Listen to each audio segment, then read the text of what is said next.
3 रोज पहले जो करीरी बारामूला में ऑपरेशन हुआ था, जिसमें 3 दहशतगर्द मारे गए थे,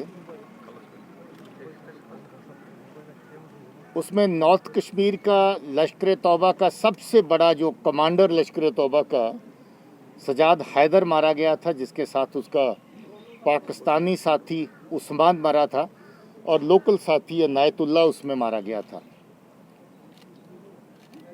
ये एक 2-3 ग्रुप थे जो मिलकर के आपस में काम करते थे लश्कर तौबा के। सजाद का दूसरा साथी जो एक अलग ग्रुप लेकर के अलग अलग आतंकी कार्रवाइयों को इस पूरे नॉर्थ कश्मीर के अंदर चला रहा था, उसका नाम नासिर था, जिसको नासिरुद्दीन भी कहते हैं, जिसको अबू साद भी कहते हैं।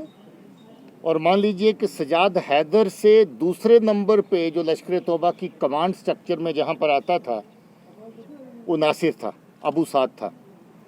नॉर्थ कश्मीर की लश्कर की पूरी कमांड दी गई थी और जिस तरीके से उसका साथी सजाद का उस्मान चलता था, इसका साथी साथ में यहाँ पर जो आतंकी कार्रवाइयों को चलाने के लिए इसके साथ साथ हमेशा रहता था वो दानिश भाई था। तो ये 2 मिलकर के अलग अलग तरह की आतंकी कार्रवाइयाँ। और आपको याद होगा जहाँ अप्रैल में मई में इस तरह के अटैक हुए, वनगाम, हंदवारा में, सोपुर में सीआरपी के ऊपर 2 हमले हुए, जहां दोनों जगह पे सीआरपी के 3 जवान मारे गए। उसके बाद फिर एक हमला हुआ, उसमें सीआरपी का 1 जवान मारा गया। उसके अलावा एक अटैक में हमारा एसपीओ शहीद हुआ और उसके साथ एक सिविलियन की भी डेथ हुई। और फिर सोपुर के बाज़ार के अंदर जो अटैक किया ग्रेनेड से, उसमें 20 के करीब सिविलियन जख्मी हुए। और मुझे अभी अभी बताया गया कि उससे पहले नासिर ने एक आर्मी के एक जवान की भी हत्या की थी इसी एरिया में। मुझे अभी कमांडेंट साहब, ब्रिगेडियर साहब ने बताया जब वो नया नया एक्टिव हुआ था।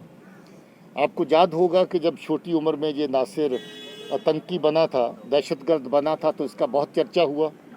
पाकिस्तान गया, ट्रेनिंग हासिल करी और पिछले थोड़े अरसे के दौरान ही ये बहुत खूंखार आतंकी दहशतगर्द यहाँ पर बन के उभरा और एक के बाद एक अटैक इसने किया।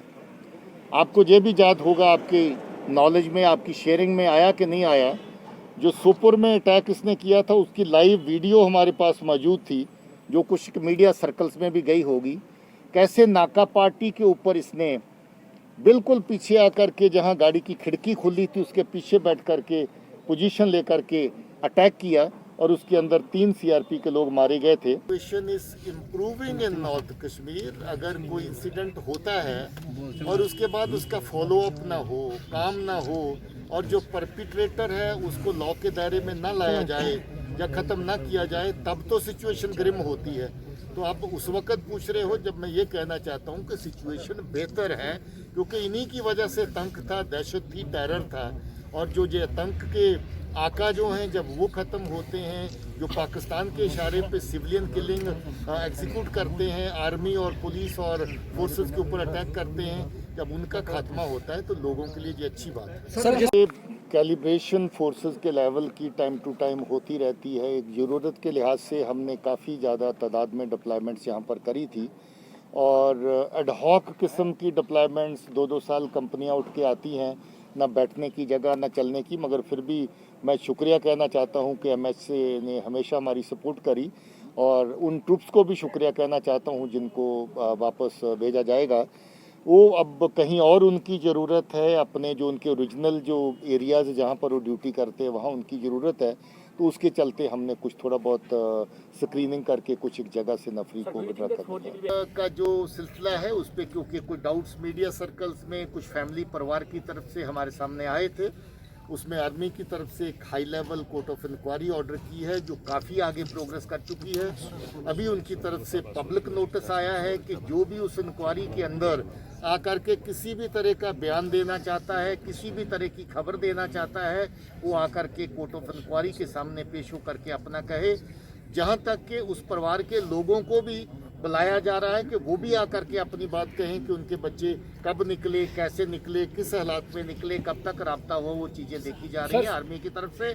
जहाँ तक पुलिस का सवाल है, हमारी तफ्तीश भी पैरेलल चल रही है। हम सैंपल ले चुके हैं, सैंपल आइडेंटिफिकेशन के लिए भेजे जा चुके हैं।